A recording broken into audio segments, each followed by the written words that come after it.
The series on free enterprise from the Florida Chamber of Commerce continues. I'm Preston Scott, your host. Joining us is Florida CFO Jeff Atwater.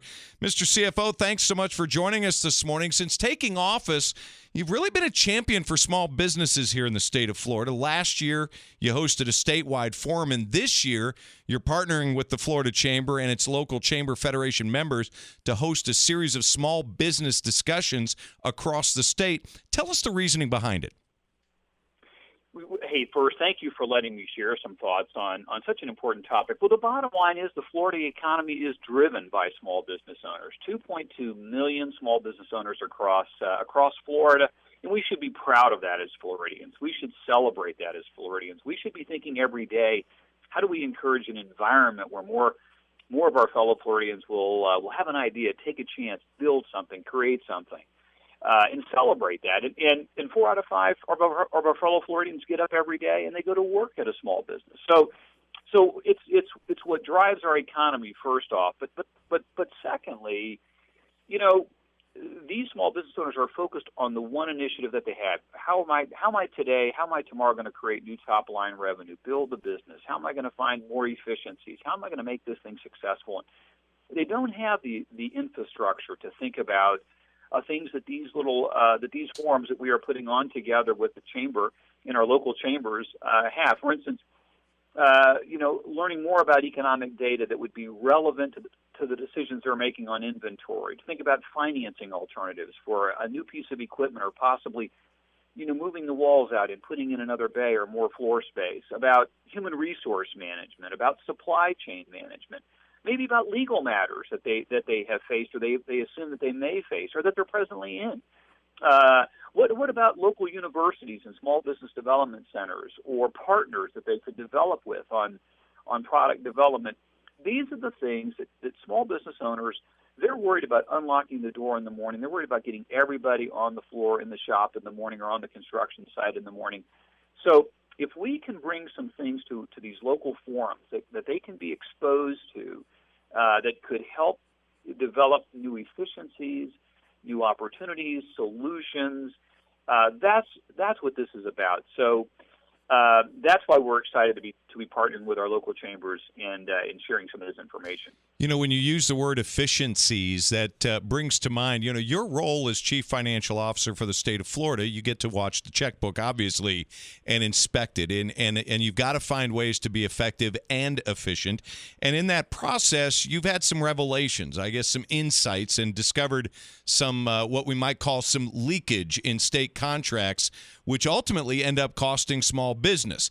Now, a multifaceted question here, Mr. CFO. First, how much money are we talking about? What have you found? And if we fixed it, how much could, say, be diverted to things like, paying teachers more? Boy, you have nailed it with that question. Everybody probably believes they have the best job in Florida. Think about mine.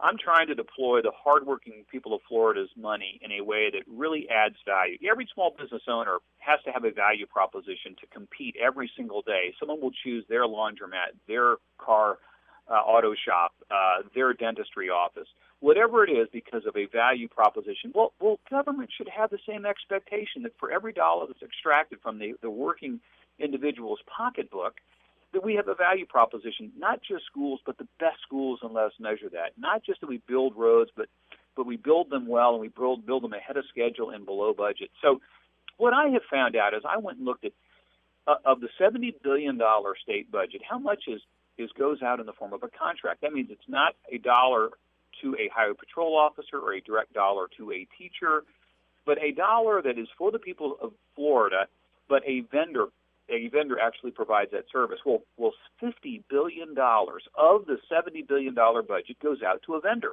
Now, philosophically, I have no problem with that because I want vendors to compete. That's our private marketplace that will compete. They may provide foster care services, mental health counseling. They may do food service providing in certain public institutions. That's great. But what we found is that over and over and again, some of the same vendors get the contract. They have friends in government. These things are not bid out. They are sole sourced to the same player. That player may have a great lobbyist, have a great friend inside one of the agencies, and that's just not appropriate. So when I did an audit in 2010 and 11, I found that about 35 to 40% of all contracts with the state of Florida had weaknesses. One, they had no deliverable, they had no consequence for non-delivery on time, no financial consequence if I exceeded budget. There was no clear deliverable performance measure. That's no private owner would do that. But so I'm going through the process of now putting every single contract online, and we now have about 38,000 contracts online. But the real key in the end is I get better efficiencies for the people of Florida. But now think of this: every small business owner will be able to go online. Hey, I do that. I do concrete work. I do this type of counseling. I provide food services. They'll be able to go online and just plug in food service, and in every agency that has a food service contract will pop up. I can compete for that. I'll sharpen my pencil for that. I'm going to go in and bid for that. This is what I want to create, that the private marketplace sees its opportunities, competes for it, sharpens its pencil, and the people of Florida will end up getting a better value, and more broadly, these services will have an opportunity to be provided for by small businesses across Florida. And I want them to have a shot. For their taxpaying dollars, I want them to have a shot for the business. I would think then that if you find those efficiencies, it helps the small business, it helps the medium-sized business, it helps business in general in Florida. But that last point, it then frees up capital to be spent in areas of need. And I think a lot of us would believe and agree that teachers' pay could be one of those areas. Well, and that's just a debate we've been having. Thank you for asking it that way. Yes, that we're talking $50 billion that is dollars that are sole sourced back to the same contractor, that don't have efficiencies, that don't have measurements. I look at the things I'm seeing would frankly make an honest person cry. They could not believe that a contract would not have timetables, would not have expectations for deliverables, would not have performance measure or consequences. The money that will be saved by us getting this right, we can then move up the infrastructure needs of the state. We can support our teachers. Or you know what, in the end, we can reduce taxes and leave that money in the hands of hardworking Floridians. All of those answers are better than an inefficient system that's wasting money.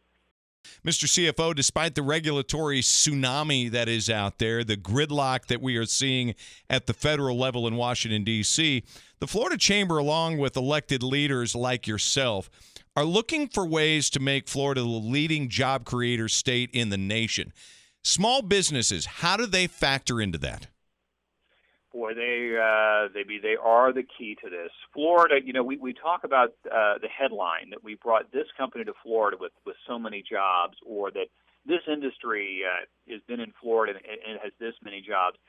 Those are all wonderful, and we do celebrate anytime someone brings intellectual capital or financial capital to Florida. But day in, day out, 4 out of 5 Floridians are hired and work at a small business in the state of Florida. So they're the engine behind all of the other conversation, behind all of the other headline. It is small businesses day and night that are the economic drivers. And in Florida, we have all taken the charge these last 3 or 4 years. What regulations can we reduce? How can we consolidate agencies? How can we make easy the licensing process for our small business owners?